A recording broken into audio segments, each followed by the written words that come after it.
Did you know Trump used his Mount Rushmore speech to warn of a communist menace?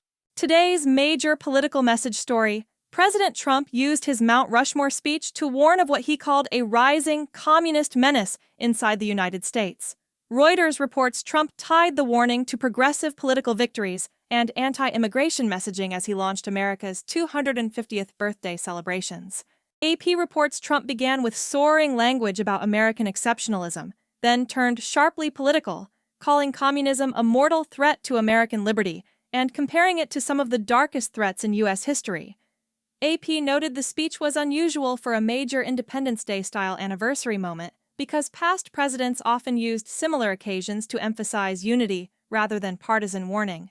In plain language, Trump used one of America's most patriotic stages to define his political enemies. Supporters will say Trump is warning the country about radical left policies, government overreach, and what he sees as an ideological threat to American freedom. Critics will say the speech revived Red Scare-style rhetoric and turned a national anniversary into an attack on domestic opponents. AP specifically described the remarks as darkly political and noted that the setting made the tone especially striking.